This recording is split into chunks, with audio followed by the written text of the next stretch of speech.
savoir que vous êtes tellement nombreux. C'est énormément plaisir pour nous et un grand moment sans pour autant poster quelque chose dans notre chaîne YouTube qui est Pasteur Bonjour. Bonjour. C'est vraiment un grand honneur à nous de vous recevoir pour la première fois. Et il y a beaucoup de gens qui sont belés au Balandarabiso. Et qui sont belés au Balandabiso et Soussouté. Mais Balinga qui baïba aussi, qui est le pasteur Guilain Pemba. Il y en a nombreux, beaucoup de gens, Bayoka Akaka, Bamona Akaka. Mais aujourd'hui, avec cette émission, ils vont permettre Bamo Baïba, qui est le pasteur Guilain Pemba. Pasteur Guilain Pemba, Ayamba, je sais comment, mais j'aimerais que les gens puissent vous écouter, de savoir qui est le pasteur Guilain Pemba. Merci, que Dieu vous bénisse. Je suis d'abord content et je tiens à te dire grandement merci pour cette initiative de l'émission Inspiration. Le nom va très bien, le nom lui-même inspire déjà beaucoup. Oui. Et je dis merci parce que vous m'avez invité, vous avez pensé à moi et que toutes les fleurs vous soient jetées. Merci. Et que la gloire revienne à Jésus-Christ. Nous disons aussi merci à tous nos téléspectateurs de notre émission qui passe sur notre chaîne YouTube, la chaîne qui est Christian Assembly of Benoni Official. Ça nous a fait vraiment de la joie. J'espère que par la grâce de Dieu, on aura beaucoup de temps, on va s'entretenir selon votre directive et ça va aller. Nous répondons à votre question. Je réponds au nom de Guilain Pemba. Il y en a qui m'appellent Gisler, selon que j'écris mon nom avec un S à l'intérieur. Et Guilain Pemba, c'est votre frère, votre pasteur, c'est un serviteur de Dieu. Je suis né d'un père Kazadi, d'une mère Bilonda, qui sont tous déjà partis. Le père les a pris après la bonne mission qu'ils ont faite. Je suis né à Lubumbashi, où j'ai évolué, avant de me retrouver sur demande d'un de mes aînés, dans une ville qu'on appelait Kananga. Ça, c'est au Kasaï central, où il a été en train de travailler. Il a été muté là-bas. Il a insisté que les parents m'envoient là-bas. Pourquoi je fais allusion à cette ville-là? C'est parce que là, j'étais en 3e des humanités. Et une fois que je suis passé en 4e année des humanités, c'est là qu'il a plu au Seigneur de m'appeler. Donc c'est là-bas que j'ai reçu le Seigneur Jésus. C'était par le truchement d'un ami, un collègue, qui m'a juste invité dans une église. C'est le pasteur André, BTP, qui continue à faire les choses de Dieu jusqu'à aujourd'hui. Et j'ai été invité à l'église, comme on invite tout ami. Je suis allé et la parole de Dieu a été prêchée et le Seigneur m'a pris par son hameçon. Parce que moi je me dis que c'est le Seigneur qui attrape. Et il m'a attrapé en ce moment-là. J'ai donné ma vie au Seigneur, c'était en 1987, au mois de juillet. N'avez-vous pas, excusez-moi, n'avez-vous pas de difficulté pour recevoir Jésus si facilement comme ça? N'avez-vous pas de difficulté? Parce que comme vous le dites, vous savez, ça part un peu straight. Cela n'a jamais eu de... Vous n'avez pas rencontré de difficultés avant de recevoir Jésus dans votre vie, je ne sais pas. C'était vraiment facile. N'était pas bon, on ne peut pas appeler ça facile. Mais pour l'homme, il peut y avoir des petites résistances. Mais quand Dieu se décide de vous prendre dans son piège, quand Dieu se décide de vous prendre par son hameçon, vous n'avez pas résisté. Donc j'étais à ce moment-là enraciné catholique, acolyte de surcroît. Je servais avec les prêtres. Oui. Alors, le fait déjà d'accepter, quitter là où j'ai prié, répondre à l'invitation d'un ami, j'ai toujours dit que ça c'était des signaux forts d'un appel. Donc, ça veut dire que si on pouvait peut-être épingler un point là que vous venez de toucher, vous étiez acolyte. J'étais acolyte, j'étais servant. Dans votre parcours, vous étiez servant catholique en train d'attendre pour aller au séminaire et devenir prêtre par la suite. Et tout était bien au catholique? Oui, jusque-là, j'ai vu que tout allait bien, tout marchait bien. Mais je sentais toujours en moi Parce que ma maman insistait pour me dire, moi je te prépare pour que tu sois un abbé. Donc de tous mes enfants, si toi tu deviens un prêtre, ça serait une bonne chose. Oui, il est arrivé que Dieu m'avait préparé pour faire la prêtrise. Parce qu'aujourd'hui je suis prêtre. Et quand j'ai dit à mère, à maman, j'ai dit écoute, Dieu a accompli ta prière. Effectivement, il ne s'est pas contredite. Elle n'a jamais été mécontente. Elle me dit oui, Dieu m'a écouté. D'une autre façon, il t'a amené dans une autre branche, bien que tu n'es pas avec nous à l'église catholique, mais tu fais son travail comme je l'avais souhaité. Alors pour moi, je dirais quoi? Dieu a inspiré aussi ma mère, mes parents, à avoir cette pensée là-dedans, parce que je suis 7e de la famille. Alors, de tous leurs enfants, ils pouvaient avoir un médecin, ils pouvaient avoir des ingénieurs, ils pouvaient avoir différentes catégories de personnes. Mais moi, ils disaient que non, ils pensaient que je puisse aller au couvent et que je fasse la prêtrise. Et Dieu savait que je vais faire la vraie prêtrise. Et c'est ça qui ne nous a pas surpris quand nous avons vu, aussitôt après notre appel ou bien après notre conversion, en 1987, le Seigneur a commencé à travailler avec nous déjà.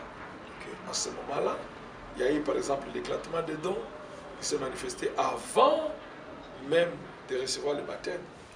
Oui, après on nous a baptisés. Est-ce que c'est pas peut-être à cause de cet éclatement qui se faisait déjà avant que vous ayez le baptême, c'est ce qui vous a poussé à ouvrir une église? Non, loin de là, parce qu'avant d'arriver à commencer à être conducteur d'église, conducteur de brebis, nous avons été fidèles, nous avons été nous-mêmes dans le banc. J'ai passé bon temps au pied de mon pasteur.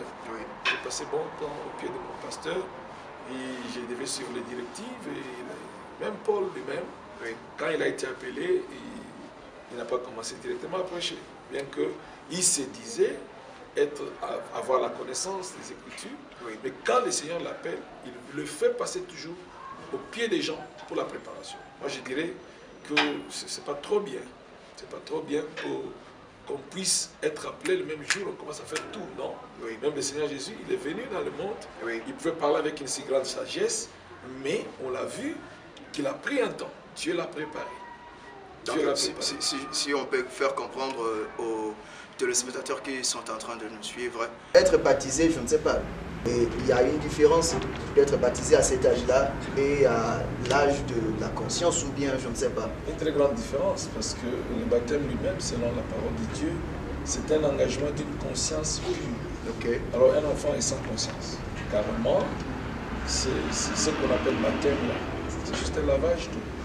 Vous voyez, ce n'est pas un baptême, puisqu'il n'y a pas une conscience, il n'y a pas un engagement. Hein? Et en plus de ça, la Bible nous dit, en Éphésiens chapitre 4, qu'il y a un seul Dieu, une seule foi, un seul baptême. Dans la vie, il n'y a qu'un seul baptême qui est vrai. C'est qu'il faudrait arriver à ce vrai baptême. Voilà pourquoi, quand je suis venu dans les choses de Dieu, les vraies choses de Dieu, je vous l'ai dit, quand je suis arrivé, il fallait que je me fasse baptiser du vrai baptême. Et c'est ainsi que j'ai reçu le baptême, le vrai baptême. Vraiment. Et quant à moi, merci beaucoup à nos très chers téléspectateurs, amis fidèles de la parole de Dieu. Donc c'était là comme biographie, pasteur Ghislain Pemba. Et surtout, je tiens à vous rappeler, chers internautes, please, vous allez constater qu'en bas de notre écran, il y a 2 numéros affichés. Vos commentaires, vos suggestions et la bienvenue. Je reviens à vous, pasteur. J'aimerais aussi savoir avec les téléspectateurs qui sont en train de nous suivre. Le corona a frappé presque le monde entier. Comment avez-vous évolué pendant tous ces moments de corona qu'on avait fermé toutes les églises? Ok, là, nous allons répondre que la Bible nous dit l'homme ne vivra pas de pain seulement, il vivra de toute parole qui sort de la bouche de Dieu. Vous savez, ce qui est arrivé pendant le corona, ça doit être une très grande leçon. Moi, je regarde aujourd'hui, quand la maladie a semblé s'atténuer, les gens sont vite retournés à leur vie. Je me dis que c'est ça même le signe de l'incrédulité. Ça, c'est vraiment de l'incrédulité. Parce que les gens priaient tellement beaucoup, hein, si je pouvais faire cette constatation. Ils priaient puisqu'ils avaient peur de la mort, hein, mon frère. Ils avaient peur de la mort et ils ne priaient pas en réalité. regardez, aussitôt que la maladie a commencé à laisser de l'espace, les gens se sont plongés dans leurs activités. Mais en réalité, ce temps-là, le temps de la maladie, on devait comprendre que ce qui nous fait vivre, ce ne sont pas les prédications journalières, mais c'est la parole de Dieu. Vous voyez? Oui. Donc quelqu'un qui reçoit la nourriture, qui emmagasine la nourriture en lui, il sera capable de ressortir cette nourriture et de continuer son parcours. Vraiment. Vous voyez, notre marche chrétienne, c'est comme une marche dans le désert. Hein? Comment expliquer? Dans le désert, vous avez vu, le peuple d'Israël était en Égypte. Okay. Dieu a apparu. Il a parlé à Moïse, il a donné à Moïse un message qu'il fallait donner au peuple. Moïse a parlé au peuple et le peuple a cru en cela. C'est ainsi qu'ils sont sortis. Maintenant, après qu'ils soient sortis, Dieu a donné le commandement. Et il fallait qu'ils suivent le commandement. Et c'est ça qui les a protégés tout au long du désert. Ceux qui n'ont pas suivi les commandements de Dieu, ils ont péri. Mais ceux qui ont continué à suivre les commandements, ils ont eu la vie sauve jusqu'à ce que les tout derniers ont même vu la terre promise. Vous voyez ça? Donc, la parole que nous écoutons, la prédication que nous écoutons, doit être emmagasinée. Okay. Alors, quand elle est emmagasinée, on doit la ressortir pendant les temps de la détresse. On doit la ressortir pendant les temps qu'on est en train de chercher Dieu. C'est ainsi qu'une personne qui n'a pas emmagasiné la parole de Dieu ne peut même pas prier. Puisque quand vous avez la parole de Dieu, vous allez prendre cette parole. C'est ça qui sera votre source d'inspiration pour faire la prière, une source d'inspiration pour surmonter un danger, une source d'inspiration pour accepter une difficulté, etc. Et nous, à l'époque, on disait aux gens que aussi longtemps que nous avons la parole de Dieu, il va nous garder. Il n'y aura pas qui vont mourir de cette maladie. Ça, ce n'est pas une façon de défier ceux qui sont morts de cette maladie, non. Dieu est l'auteur de toutes choses. Oui, parce qu'il faudrait faire un peu attention. C'est comme si vous, peut-être si vous dites ça, c'est comme si vous vous défiez. Exactement. C'est là que j'ai voulu apporter une lumière, qu'on ne défie pas. Oui. On ne défie pas. Mais au moins, on a exhorté les gens pour dire, c'est lui qui a Dieu, c'est lui qui a la parole de Dieu. C'est en ce moment que la parole doit sortir. Okay. Parce qu'en réalité, nous, chrétiens, nous devons être des ruminants. Vous connaissez les ruminants? Quand nous avons étudié la zoologie, oui. On nous a parlé de l'estomac, de l'appareil digestif, okay. des herbivores ruminants. Okay. Vous allez trouver qu'il y avait beaucoup de poches oui. dans leur système digestif. Alors vous allez remarquer que la chèvre, quand elle a brouté de l'herbe, elle va s'asseoir plus tard, pendant qu'elle est en train de se reposer, oui. Vous avez comme tendance qu'elle est en train de mâcher quelque chose. Il n'y a pas la nourriture autour, mais elle est en train de mâcher. Qu'est-ce qui se passe? Elle prend ce qui était parti déjà dans l'estomac, elle est en train de retourner ça dans la bouche pour manger encore. C'est ça Josué chapitre 1. Que ce livre de la loi ne s'éloigne pas de ta bouche, mais dites-le jour et nuit, car c'est ainsi que tu auras du succès dans tes entreprises. C'est alors que tu réussiras. Vraiment. Merci beaucoup, pasteur.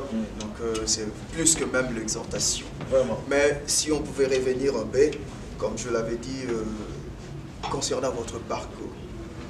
Tout le monde a un parcours.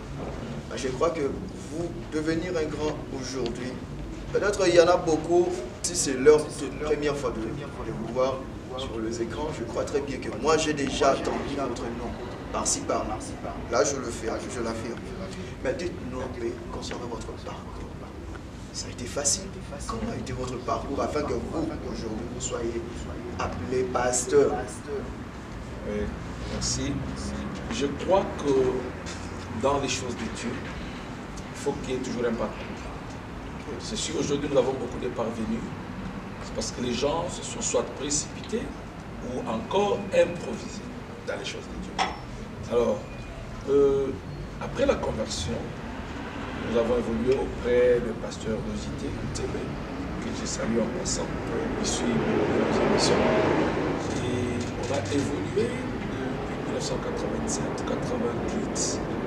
En 1988, on était déjà dans l'intercession. C'est là que nous avons rencontré le pasteur Pierrot, Panda. Oui, j'en profite aussi pour le saluer, le pasteur Pierrot. Vraiment, toutes mes compliments. Oui, c'est un frère de longue date. Okay. Quand nous sommes arrivés à l'église, nous les avons trouvés. Ils ont été nos aînés là-bas. Et nous avons évolué dans l'intercession. À partir de l'intercession, on nous entraînait à faire des choses comme la modération, C'est à partir de la modération que les pasteurs pouvaient découvrir qu'il y a des grâces à nous. Mais on était soumis à ce pasteur, soumis à ce qu'il nous disait. On les suivait jusqu'à ce qu'à un moment, il y a eu une lumière qui a jailli sur l'Église. C'est cette lumière-là qui nous a apporté des choses que nous avons appelées la sainte doctrine. Donc il y a eu des prédicateurs qu'on a reçus d'une façon séquentielle qui nous parlaient de la pure parole de Dieu. Ils venaient de partout et curieusement quand ils venaient, ils prêchaient sur les mêmes choses. C'était une séquence. Alors ça a amené un vent de lumière qui nous a donné les soucis de commencer à partager. Alors nos aînés dans la foi qui étaient dans la même église ont commencé à faire des partages. C'est au cours de ces partages-là qu'ils vont trouver des choses comme le vrai baptême, c'est celui qui s'est fait au nom de Jésus. Contrairement au baptême qui s'est fait au nom du Père, du Fils et du Saint-Esprit. Vous voyez? Et on a commencé à comprendre que la femme ne pouvait pas enseigner ou prendre autorité sur l'homme. Et beaucoup de points qui faisaient des interrogations pendant qu'on évoluait. Alors, ces aînés sont venus, ils ont soumis toutes ces vérités qu'ils avaient découvertes à notre pasteur, qui, lui, n'avait pas plutôt accepté ça. Alors, il a fait quelque chose que moi, j'apprécie beaucoup, et c'est vrai.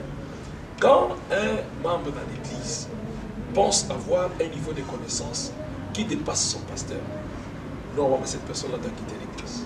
C'est vrai ça? Oui, sinon il n'y aura pas la bénédiction. C'est un péché ou comment expliquer cela? C'est pas un péché. Donc quand tu penses que tu connais beaucoup, oui. tu as beaucoup de connaissances par rapport à ton pasteur, qu'est-ce que tu vas faire? Tu vois, tu ne vas pas l'écouter, tu ne vas pas suivre les instructions. Donc tu seras là en train de tournoyer ou tu es là par formalité. Le mieux à faire, ce sera des parties. C'est ce que les pasteurs avaient dit. Est-ce que c'est pas que avoir la crainte, peut-être il y aura des contradictions par Non, non, il n'avait pas la crainte. Il a dit, quand les aînés sont venus, il leur a dit, écoutez, vous croyez à ces choses, mais moi je ne crois pas à ça. Maintenant, nous serons dans une église où on a des foi différentes, on a des divergences, des croyances. Ça ne va pas marcher. Au moment où deux lièvres ne peuvent pas suivre, donc deux personnes ne peuvent pas chasser sur le même montagne, comme on le dit. Vous servir de maître, sans que l'un d'eux soit satisfait. Okay. Ouais. Et là, à ce moment, le pasteur de Zité les a libérés. Il leur a demandé de partir. Ils sont allés, là où ils sont partis, ils ont commencé à réunir les gens. Ils ont commencé à réunir les gens. Et plus tard, c'était notre génération qui continue à faire des partages avec ceux qui étaient partis. Okay. Nous sommes aussi venus pour dire à notre pasteur qui nous a écouté ici, on a trouvé qu'il y a certaines vérités de la Bible qui ne sont pas prêchées telles que. Oui. Alors il nous a dit la formule est la simple. Ce que j'avais fait là, c'est ce que je vais faire aussi de votre génération. Alors vous êtes obligés d'aller suivre ceux qui sont partis. Voilà comment on est parti suivre nos aînés. Parmi nos aînés, il y avait le pasteur Roger. Ok. Alors, le pasteur Roger. Oui. Ah oui, Roger Kalala, le pasteur Roger Kalala. Nous le saluons aussi en passant. Vraiment. Et c'est là que le pasteur Roger maintenant nous prend. Oui. Il commence à nous encadrer.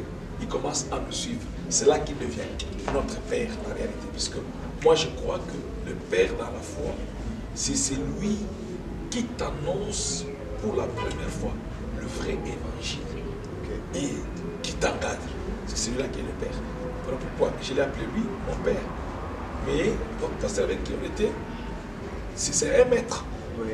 C'est un maître, parce qu'on dit que vous pouvez avoir 1000 maîtres, oui, mais vous n'avez qu'un seul père. Voilà. C'est ainsi que nous avons commencé à évoluer avec Pasteur Roger au sein de l'Assemblée chrétienne de Canada 2. Okay. C'était toujours au Kassai là-bas. Et quand il était temps que je puisse quitter le Kassai, je suis allé à Kim. J'ai été déjà un serviteur. Oui. Je pouvais prêcher. Il m'a fait une autorisation. Il m'a fait des recommandations. Je pouvais être en train de prêcher dans les églises. J'ai prêché par exemple à Itimiri, à Kinshasa. J'ai prêché à la SEMA, l'Assemblée chrétienne de Matete. J'ai pasteur Guibert, l'État. Et j'ai prêché avec le pasteur Alfi Kaboué, un peu partout. Alors le pasteur me rejoindra quand j'ai terminé mon cycle de licence. Okay. Alors là-bas, comme le Seigneur nous avait parlé. Donc vous êtes licencié? Oui, j'ai une licence en biologie. Et à part d'autres études que j'ai faites, en finition ici, par exemple, j'ai aussi un National Diploma en construction, une licence en Project Management, j'ai une licence en théologie. Je suis couramment en train de faire mon master. En théologie. En théologie. Okay. Alors, quand j'ai fini mon cycle de licence, le pasteur Roger m'a rejoint à Kiel. Et comme le Seigneur nous avait parlé qu'il fallait qu'on établisse une œuvre à Kinshasa, nous avons commencé à travailler à zéro. C'est-à-dire prêcher une personne, 2 personnes, 3 personnes pour avoir l'assemblée chrétienne de Bypass ou l'assemblée des saints de Bypass. L'église est établie aujourd'hui sur Bypass, l'arrêt à Betty, à Kinshasa. Quand vous allez au rond-point là-bas venant de Matete ou de Lemba, quand vous arrivez sur l'arrêt à Betty, vous descendez là-bas, l'église est à droite. L'église est déjà grande aujourd'hui. On a commencé cette église en 2000. On a bâti en 2000 et en 2007, j'ai reçu une mission du Seigneur pour que je puisse quitter le pays et que je vienne dans l'Afrique du Sud pour installer encore une œuvre de Dieu. Voilà pourquoi je suis parti, j'ai laissé mon père et l'église évolue jusqu'aujourd'hui. Ton père qui est Pasteur Roger. Oui. L'église évolue jusqu'aujourd'hui, nous sommes en contact. Et voilà pourquoi nous sommes arrivés en Afrique du Sud en 2007. Et quand nous sommes arrivés en 2007, on était toujours à l'écoute du Seigneur. Ça, c'est quelque chose qui est très important. Donc quand vous faites quelque chose avec Dieu, vous devez l'écouter. Il ne faut pas aller avant Dieu, il ne faut pas aller derrière Dieu. Il faut marcher au même pas que lui. Quand il vous dit gauche, vous allez à gauche, droite, vous allez à droite. Voilà pourquoi on est resté pendant longtemps, après que le Seigneur nous ait confirmé qu'il y a une mission, qu'il y a un champ qui sera établi en Afrique du Sud. D'abord, avec le temps, il commence à préciser, ça sera à Gauteng. Avec le temps, il a précisé à l'est de Gauteng. Et je n'ai pas compris comment je me suis retrouvé de Midrand où je vivais, avec le boulot que je faisais à gauche, à droite, je me suis retrouvé à Springs. De Springs, je croyais que ce serait là-bas. Il y a des gens qui sont venus me voir et quand ils ont appris que j'étais pasteur, ils venaient chez moi, on faisait des prières, pendant que ces gens sont devenus beaucoup nombreux. À ce temps-là, à ce moment-là, vous étiez déjà marié ou bien vous êtes marié ici? Oui, j'étais déjà marié. Je me suis marié en 2014. 2004, je m'excuse. Nous sommes mariés en 2004. Ma chère épouse que j'aime beaucoup, qui me soutient beaucoup dans le ministère, Maman Camille. Maman Camille. Que je salue aussi. La femme du pasteur, je la salue aussi en passant. Merci. Alors, nous étions déjà mariés à Kinshasa. Nous sommes venus ensemble avec elle ici. Alors, je disais que nous étions à Springs. Il y a des gens qui venaient à la maison. On pouvait être ensemble, parler, partager la parole de Dieu, prier. Et à un moment donné, il y a un grand nombre de gens. Ils ont dit, mais pasteur, pourquoi vous ne pensez pas que vous pouvez nous encadrer? Je suis rentré en prière. Je commence à dire au Seigneur, c'est ça l'église que tu m'avais dit. Le Seigneur m'a dit, ça c'est pas l'église que tu m'as dirigée. Alors, je suis sorti, j'ai réuni mon courage. Pendant que vous étiez là, il y avait des gens qui vous invitaient par eux-mêmes. Oui, et que vous puissiez les encadrer. Ils voulaient que je les encadre et c'était dans ma maison, curieusement. Alors, je leur ai dit non, il faudra que vous puissiez trouver un autre pasteur. Voilà pourquoi ils sont allés à Djoubou. Ils ont trouvé le pasteur Vincent, qui est en bas, le feu pasteur Vincent. Et ils ont causé, le pasteur Vincent a accepté de les encadrer. Alors, cette église a évolué. C'est ça la Sika Springs, qui est devenu plus tard TCI. Alors, néanmoins, malgré que je ne pouvais pas diriger cette église, quand je demandais à pasteur Vincent qu'il pouvait envoyer des gens qui encadrent le peuple de Dieu, il a envoyé des pasteurs. J'ai continué à assister à l'église comme membre. Je pouvais m'inviter pour prêcher, je pouvais prêcher, je pouvais contribuer à tout ce qu'il fallait. Jusqu'au mois de septembre 2014, là que le Seigneur me confirmera que l'église dont moi je t'établis pour diriger sera à Benoni. Voilà pourquoi j'ai déménagé de Springs. J'ai trouvé une maison à Benoni, c'est Ruben. Et c'est flat là où un dimanche après notre déménagement, on a commencé à prier. Alors on a commencé à prier le Seigneur dans la maison avec des bien-aimés. On avait pasteur Isaïe, avec qui on s'est connus depuis Springs, et beaucoup d'autres bien-aimés. La deuxième semaine, Papa Didier qui nous a rejoints. Et c'est la plupart des gens qui sont venus nous fréquenter. C'est des personnes qui ont au moins écouté quand le Seigneur parlait de cette œuvre qui sera à Benoni. Alors ils avaient des convictions, des nettes convictions. Ils sont venus, on a prié ensemble. Il y a eu quelques plaintes au complexe là-bas. Et les Kerteka sont venus pour... Les Kerteka, ce sont Maman Lopang. Pas Maman Lopang, mais Bakengeli. Bakengeli Lopang. Bachaka, donc, quand Lopang a tchampé, trois autres Kengeli, enfin, dans la même place. Alors, tant que maman a dit, Bazaki Balé, Baye, Bazaki Maman Midele, Baye, Salet Bagani, tout ce qui est l'émission, tout ça, l'été. Mais au moins, Bazaki curieuse. Il y a quand même, qu'est-ce que vous êtes en train de prêcher? Alors, à force d'écouter, Kaka place soit dans un match Bango, c'est ça, maman Ingrid. Et l'autre qui était décédé, la sœur Désirée. Zamacha Bango, partir à Wana. Maintenant, parce que c'est une mission UNESCO, tout le monde continue à l'église. Ah, Wanandako, tu peux me plaindre, nous allons toujours encourager. Voilà pourquoi moi qui n'a Ndako, on s'est retrouvé sur Princess. Princess. Mais les Shoprite, presque diagonale à Shoprite, Kakana Bironiawa, les places pour ça, ça fait 6 ans, je dis par la grâce de Dieu, nous sommes au niveau où vous nous avez trouvé. Vraiment, vraiment. C'était un long parcours, je dirais. C'était vraiment un long parcours.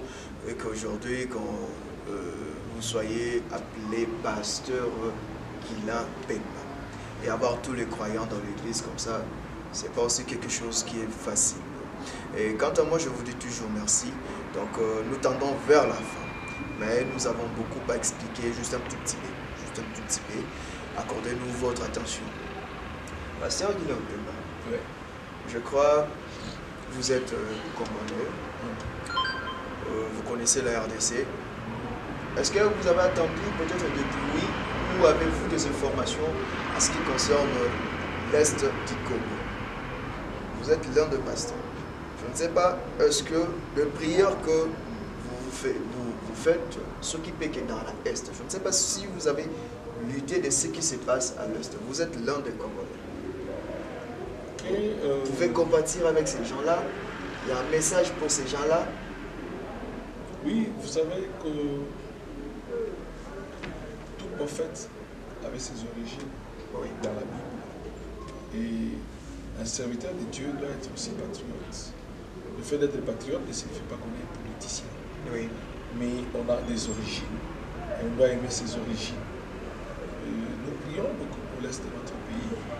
Je veux beaucoup plus parler sur ce qui se passe maintenant avec les secousses volcaniques. Oui. Vous voyez, ce sont des choses naturelles.